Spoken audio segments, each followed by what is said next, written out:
적용하기 어려운 것 있다면 아마 상처 입은 관계의 회복일 겁니다. 육신의 어떤 가족과 교회의 영적 가족들과 우리가 관계를 하다 보면 상처를 반드시 주고받습니다.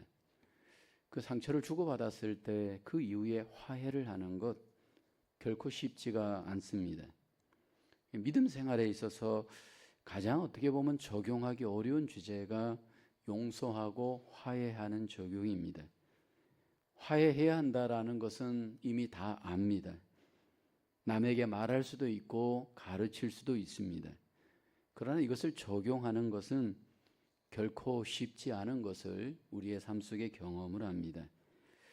과거의 상처를 풀어가는 잘못된 해결 방식, 상담에 보면 약 4가지가 있습니다. 4가지 잘못된 화해의 방식으로 과거의 상처를 풀어가는 경우가 있습니다.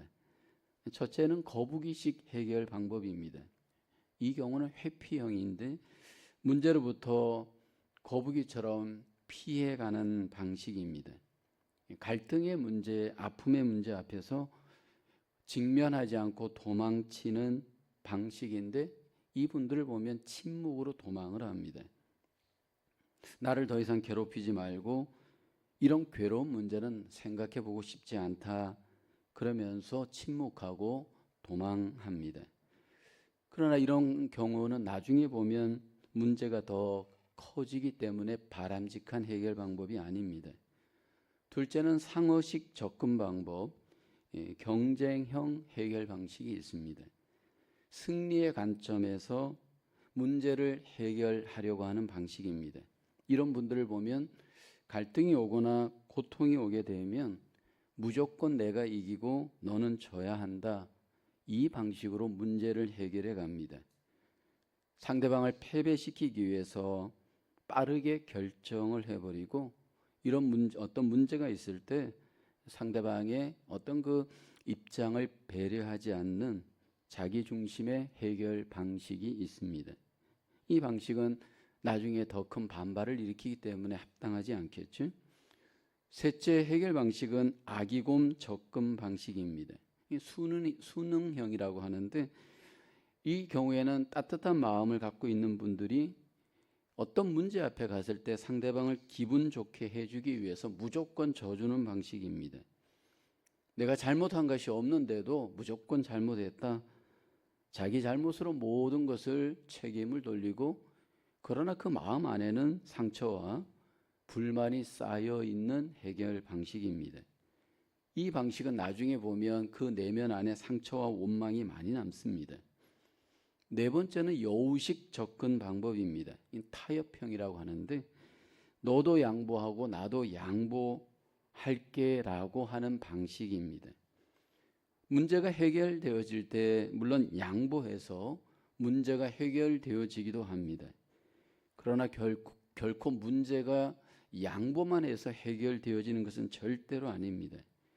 오히려 양보했다가 나중에 가보면 문제가 더 문제되어지는 경우가 있습니다. 가장 바람직한 해결 방법은 5번째인데 부엉이식 접근 방법입니다. 이것은 협력형 해결 방법이다라고 말합니다. 부엉이처럼 도망가지 않고 직면하여서 지혜롭게 함께 공동으로 해결해가는 방식입니다. 문제에 직면하여서 문제를 놓고 서로 충분하게 대화를 하고 충분하게 함께 직면하여서 문제를 해결해가는 방식입니다. 직면할 때 과거의 아픔도 경험하고 과거의 상처도 내 마음에 경험하면서 그 문제를 함께 나누고 대화하면서 함께 해결 방법을 찾아가는 방식입니다. 가정이든 교회이든 어떤 문제가 올 때 직면하는 것이 굉장히 중요합니다. 함께 협력하여 직면해 갈 때 거기에 지혜가 있고 해결이 있을 가능성이 많습니다. 오늘 본문의 요셉이 상처 앞에 직면합니다. 직면을 위해서는 용기가 굉장히 필요합니다. 지금 요셉은 17살의 나이에 형들에 의해서 외국의 종으로 팔려갔던 과거가 있었던 정황입니다. 형들이 왜 요셉을 미워했느냐 하면 아버지가 야곱이 이 요셉을 더 편애하였기 때문입니다. 지금으로 얘기하면 명품 옷을 사주고 더 그를 애지중지했습니다. 그리고 요셉이 어느 날 꿈을 꾸었는데 자기는 높아지고 형들은 낮아지는 꿈을 꾸고 그걸 형들한테 이야기를 합니다. 어느 날 형들에게 도시락 배달을 온 이 요셉을 형들이 외국 상인에게 돈을 받고 팝니다. 그리고 외국에 팔려간 이 요셉은 애굽에서 감옥살이를 하던 가운데 바로의 꿈 해석을 해주다가 결국 애굽 총리가 되었습니다. 애굽의 총리가 되었던 이 요셉, 형들과의 그 불편했던 상처의 과거, 그 마음이 굉장히 무거웠을 겁니다. 애굽에 흉년이 일어나고 애굽 말고도 다른 나라에도 흉년이 일어났을 때 요셉의 지혜로 말미암아 식량을 비축하게 되고 그 비축된 식량을 구하러 온 형들을 요셉이 만나게 됩니다. 오늘 본문은 요셉이 형들을 만나면서 과거의 상처를 직면하여서 해결해가는 화해의 적용이 소개됩니다. 믿음 생활을 하고 교회 생활을 하면서도 믿음 생활과 교회 생활에 적용이 없다면 의미가 없습니다. 가장 우리가 적용해야 될 것이 바로 화해하는 일입니다. 우리는 과연 어떻게 화해를 적용할 수 있을까요? 화해를 적용하기 위해서 첫째는 긍휼히 여겨야 적용할 수 있습니다. 요셉이 형들을 보고 감정을 억제하지 못하고 눈물을 흘리는 내용이 소개되죠. 2절을 보면 요셉이 큰 소리로 우니 애굽 사람에게 들리며 바로의 궁중에 들리더라. 요셉이 큰 소리로 울었다라고 합니다. 과거 개역 성경에서는 방성대곡하였다 그렇게 번역을 했습니다. 14절, 15절에도 보면 요셉이 우는 이야기가 소개됩니다. 자기 아우 베냐민의 목을 안고 우니 베냐민도 요셉의 목을 안고 우니라. 요셉이 또 형들과 입맞추며 안고 우니 형들이 그제서야 요셉과 말하니라 라고 되어 있습니다. 여기 요셉이 형들하고 어떻게 직면하느냐 하면 입을 맞추고 웁니다. 형들이 그제서야 요셉과 말하였다라고 하는 것은 요셉이 어떤 감정으로 울었는지 잘 보여주는 대목입니다. 요셉이 흘린 눈물은 어떤 그 원한과 증오의 눈물이 아니었을 겁니다.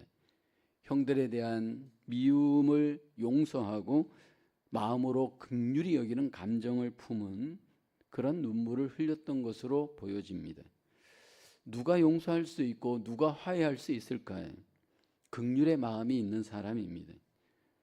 긍휼이란 심판받아야 할 사람에게 사랑을 베푸는 마음이 긍휼의 마음입니다.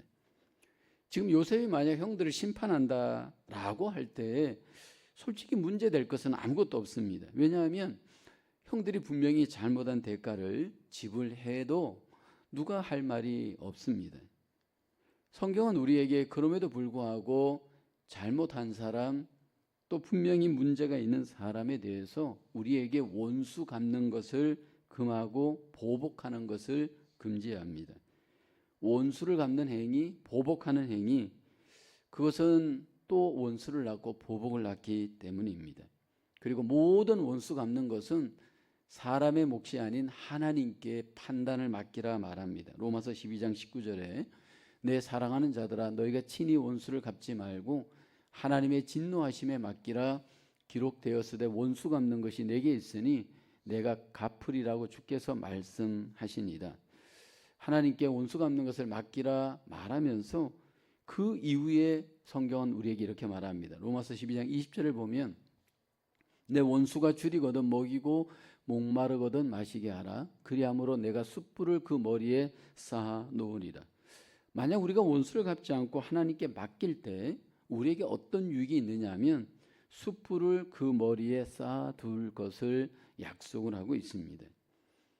원수를 갚지 않고 숯불을 머리에 쌓아둘 때 쌓아두는 결과를 얻는다라는 겁니다.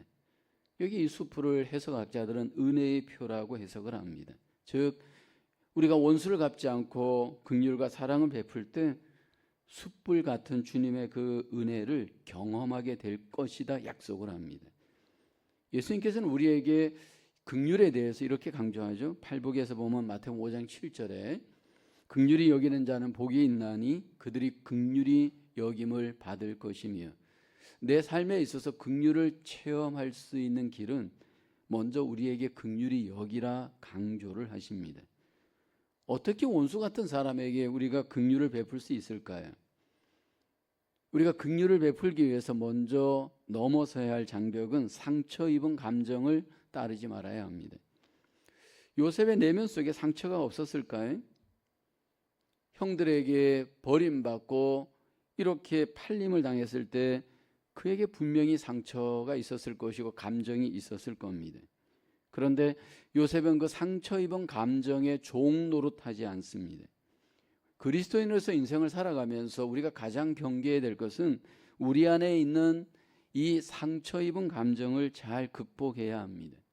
저는 교회 생활을 하면서 많은 분들이, 특별히 여성분들, 교회 안에 감정대로 감정의 종노릇하는 것을 너무 많이 봤습니다. 감정의 종노릇할 때 주님의 역사하심을 기대할 수 없습니다.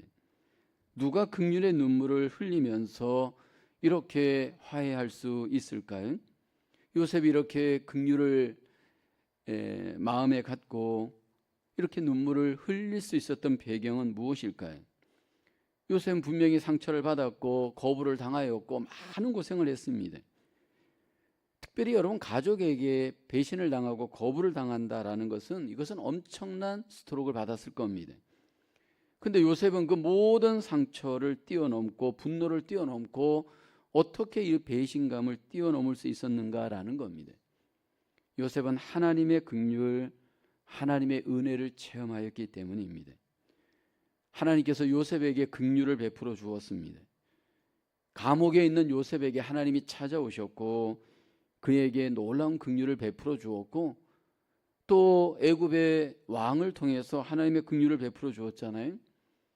그래서 애굽의 총리가 된 겁니다. 이민자로서 애굽의 총리가 되는 것, 약간 30세에 총리가 되는 것 결코 쉽지 않습니다. 그 힘이 무엇이었을까요?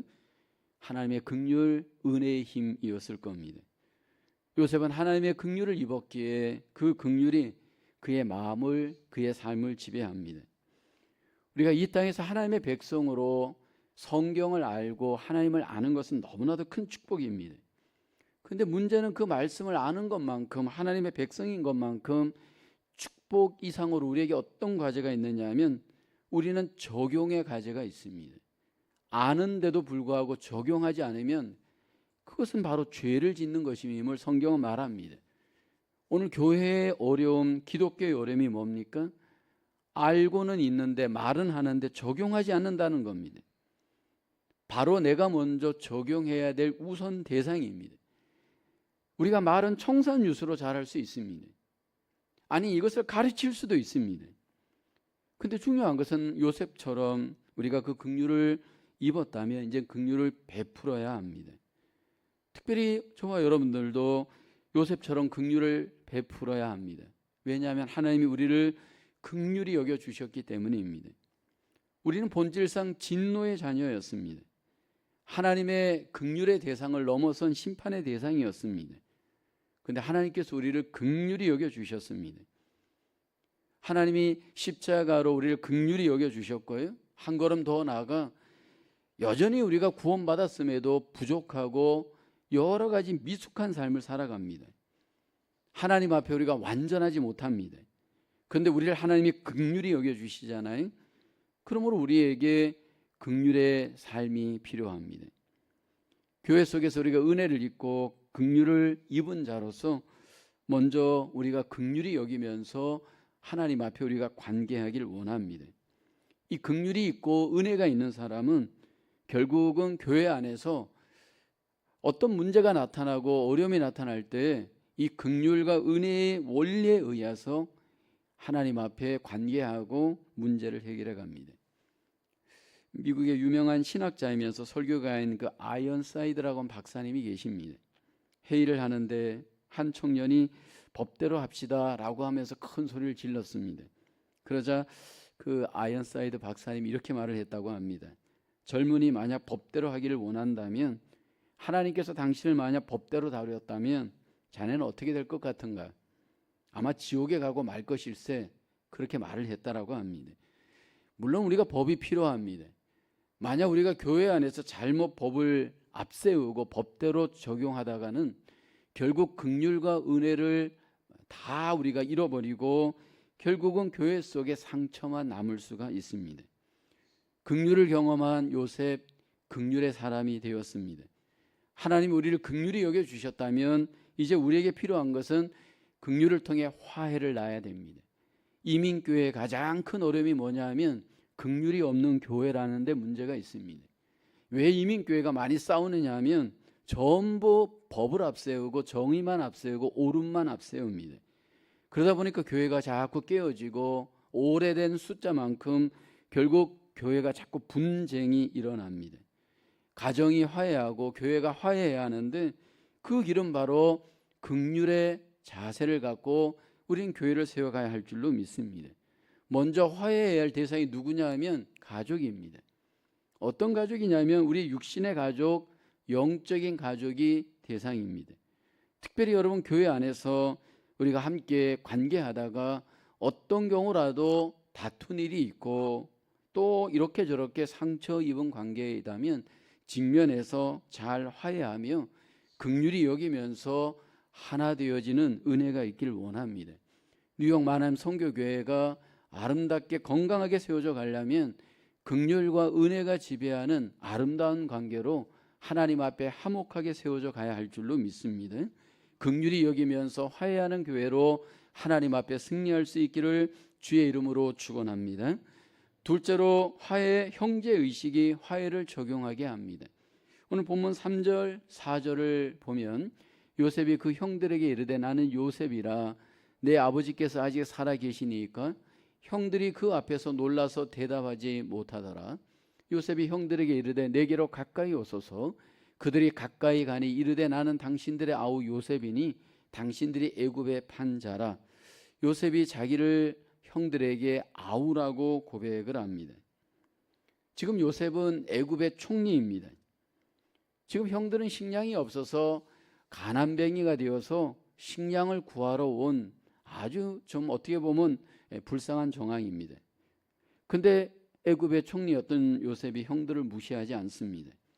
여전히 당신들은 나의 형입니다. 나는 당신의 동생입니다. 형제의식을 갖고 형들을 대합니다. 이 형제의식을 갖고 결국 형들을 대하면서 결국 상처가 서로 회복되어지는 관계를 갖게 됩니다. 많은 경우에 교회 안에서 관계가 깨어지게 되면 관계 단절을 선언합니다. 이것은 뭐 육신의 가정도 마찬가지입니다.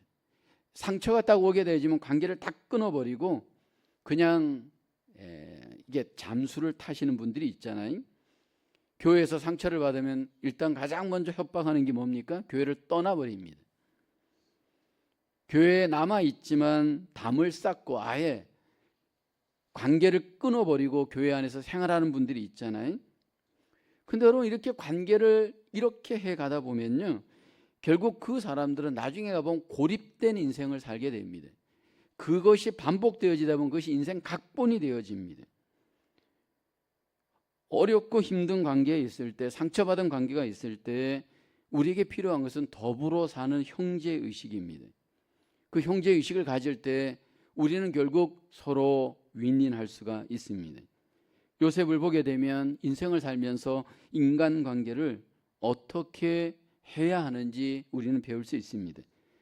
요셉은 한 번 맺은 가족관계를 소중하게 생각하고 그 관계를 끝까지 유지하려고 하는 그 모습을 우리에게 보여줍니다. 종종 내가 성공하면 또 잘 살게 되면 그렇지 못한 가족, 그렇지 못한 사람들을 무시하거나 외면하는 사람들이 있잖아요. 교회 안에서도 그런 경우가 있습니다. 피차의 관계를 맺고 있다가 어떤 경우에 상처를 주고받으면 아예 그 상처로 인해서 교회를 떠나거나 교회 출입을 하지 않거나 그로 인해서 형제 관계를 아주 순식간에 단절하는 경우가 많이 있습니다. 근데 여러분, 피하여서 만약에 그 관계를 도망간다고 해서 그 마음 안에 상처가 없어지는 것은 아닙니다.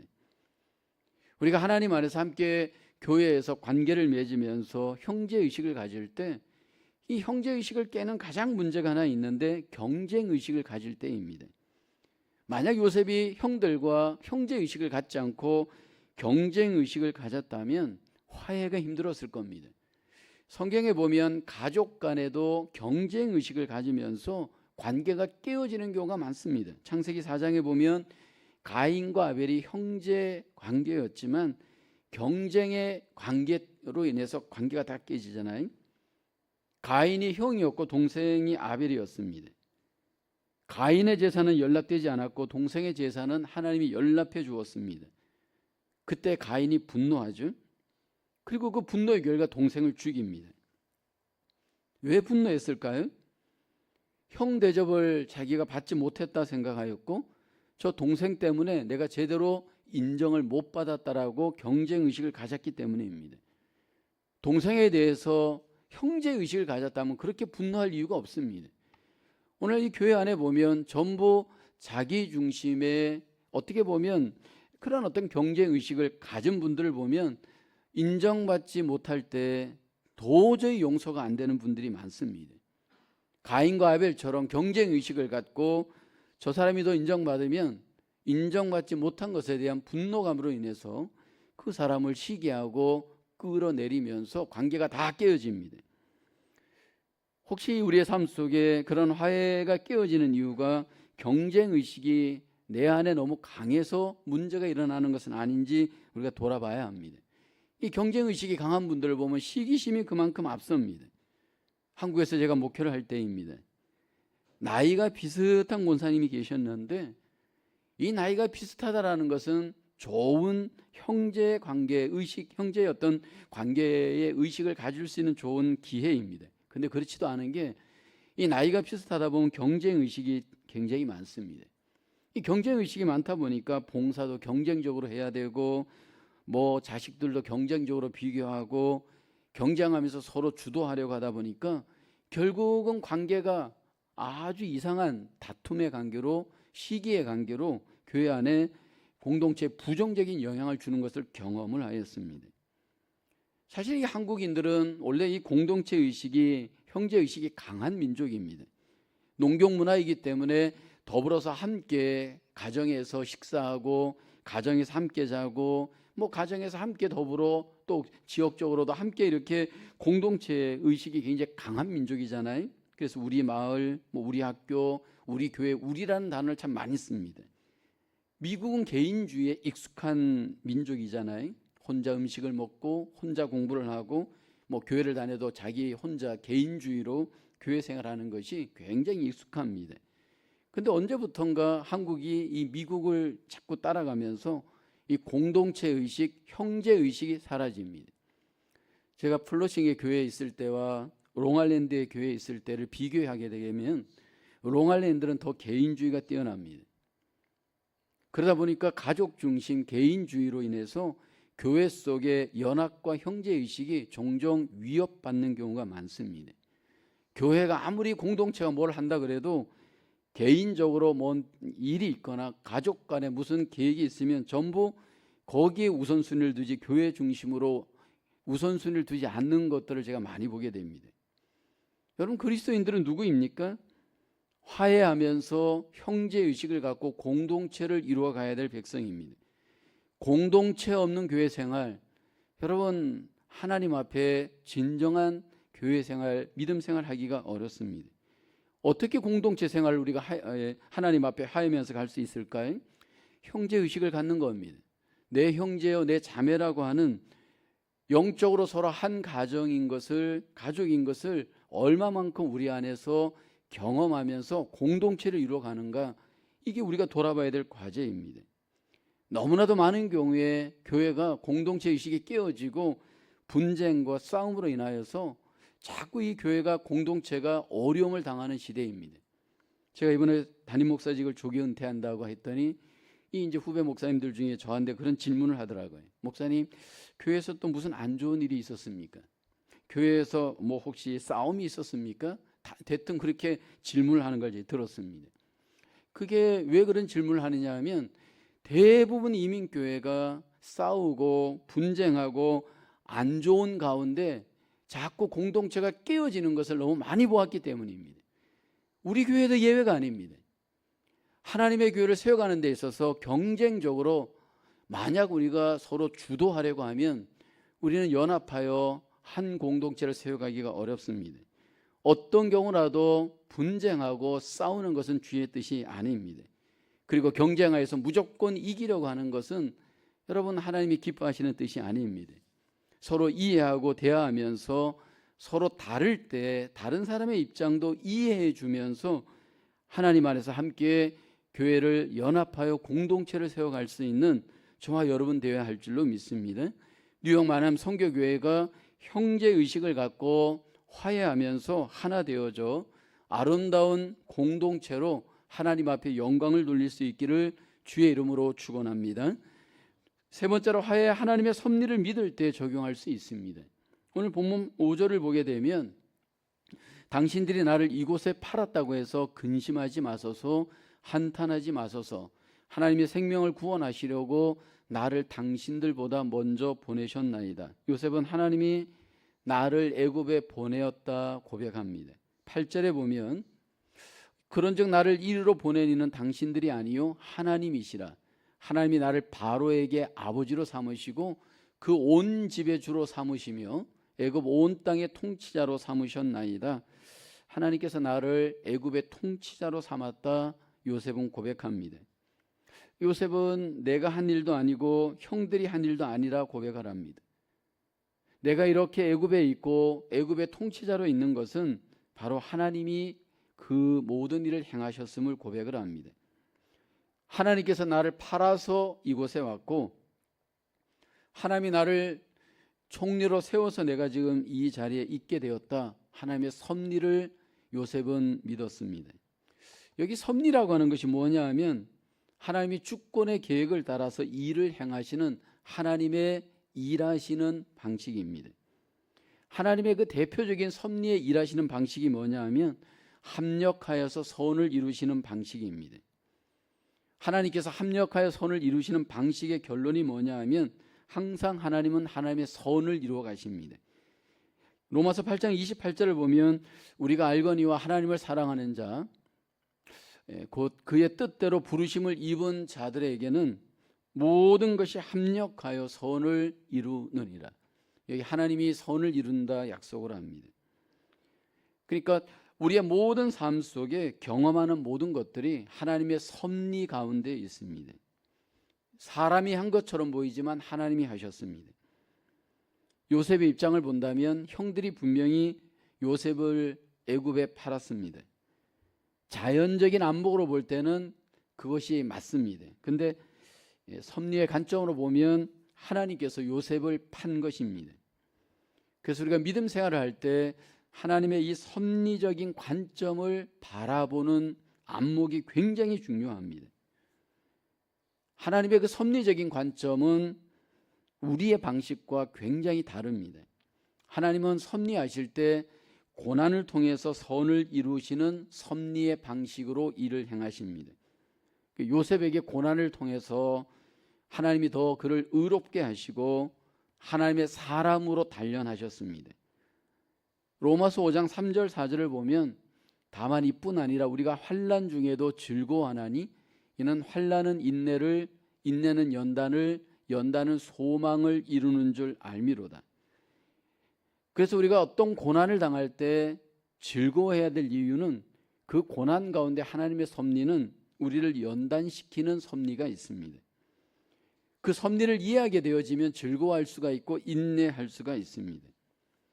고난당하는 요셉이 처음에 이 섭리를 다 이해하지 못할 수 있습니다. 어쩌면 처음에는 형들에 대해서 원망도 하고 욕도 하고 뭐 비난도 할 수 있습니다. 근데 결국 깨닫게 되어집니다. 하나님의 사람들은 그 고난을 겪으면서 하나님의 섭리를 반드시 깨닫도록 하나님이 은혜로 역사를 하십니다. 요셉이 그 섭리를 깨닫고 난 뒤에 이제 모든 자신의 문제를 섭리로 해석을 합니다. 우리가 인생을 살아가면서 가정 속에, 교회 속에 하나님의 섭리가 있습니다. 그래서 우리가 이 가정을 돌아다 보면 하나님의 고난을 통한 놀라운 섭리가 있는데, 이걸 깨닫지 못하는 가정은 결국은 여러 가지 어려움을 겪습니다. 근데 고난 중에 하나님의 섭리를 깨닫는 가정은 그 고난을 연단의 기회로 삼기 때문에 그 고난을 오히려 이용하여서 복을 얻습니다. 교회도 마찬가지입니다. 교회도 하나님의 신적 기관이기 때문에 하나님이 섭리하시는 아주 중요한 우선 통치의 기관입니다. 교회가 고난을 겪을 때 하나님의 섭리를 이해하면서 섭리적 관점에서 고난을 겪어야 합니다. 고난을 하나님의 섭리적 관점으로 잘 겪는 교회를 보게 되면 고난을 통해서 더 부흥되어지고 고난을 통해서 더 회복되어지게 됩니다. 성경을 보게 되면 하나님이 통치하시는 가정, 또 지금으로 얘기하면 교회와 같은 그 하나님 나라의 중심에 보면 상처가 항상 있었습니다. 아벨이 가인을 죽이는 것도 가정이잖아요. 가인이 아벨을 죽인 것도 가정에서 일어나죠. 노아와 함과의 관계에서도 가정에서 상처가 있었잖아요. 사라와 하갈의 상처의 관계도 가정에서 일어납니다. 이삭과 이스마엘 관계도 상처의 관계를 경험하죠. 야곱과 에서도 상처의 관계를 가정에서 겪습니다. 모세의 가정이나 다윗의 가정, 솔로몬의 가정, 선지자들의 가정을 보면 그 가정 속에 많은 환난과 고난이 있습니다. 그런데 하나님이 왜 그런 가정에 이 환난과 고난을 주시느냐 하면 놀라운 섭리가 그 안에 있기 때문입니다. 이 모든 고통을 넘어선 하나님의 가장 섭리의 핵심은요, 선을 이루어 가시는 섭리입니다.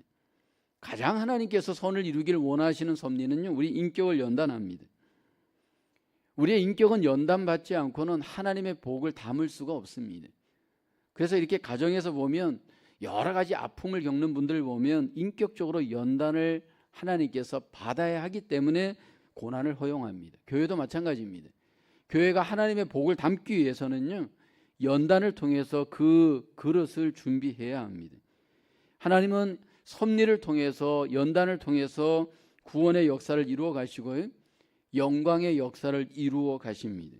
그래서 결국 상처를 통해서 우리는 결국 온전하게 되는 기회를 경험하게 되어지는 줄로 믿습니다. 그래서 우리가 어떤 고난을 경험할 때 하나님의 섭리를 믿는다면 실망하지 말고 그 모든 고난을 잘 우리는 이겨내면서 감당해야 할 줄로 믿습니다. 절대로 악을 악으로 갚지 않고 선으로 우리는 갚으면서 살아가야 합니다. 어떤 상처를 받을 때 선한 마음을 가져야 되고, 선한 말을 해야 되고, 선한 행동을 해야 합니다.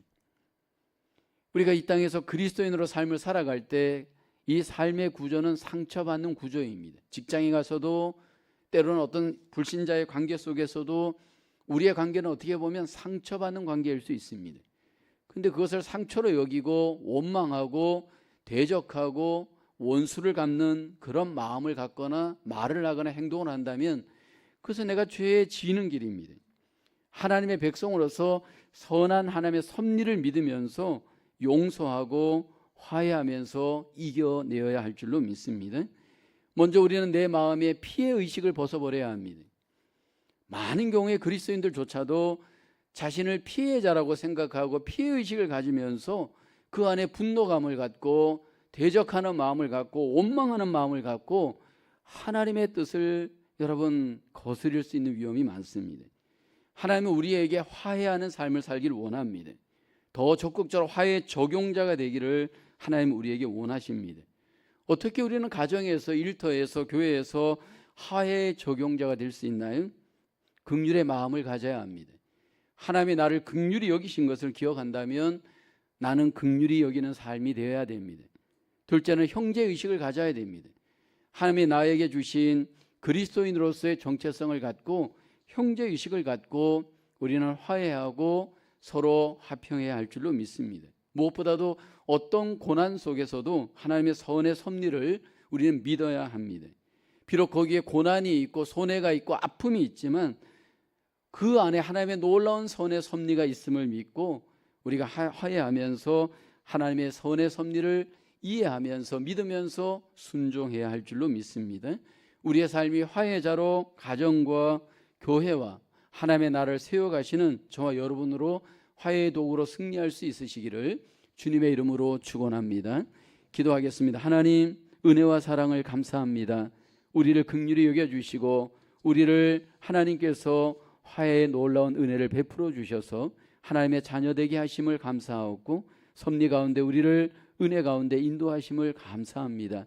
받은 은혜, 받은 긍휼, 받은 하나님의 놀라우신 사랑을 기억하며 교회 안에서 이제는 화해의 중재자로 살아가는 저희들 되게 하여 주시옵소서.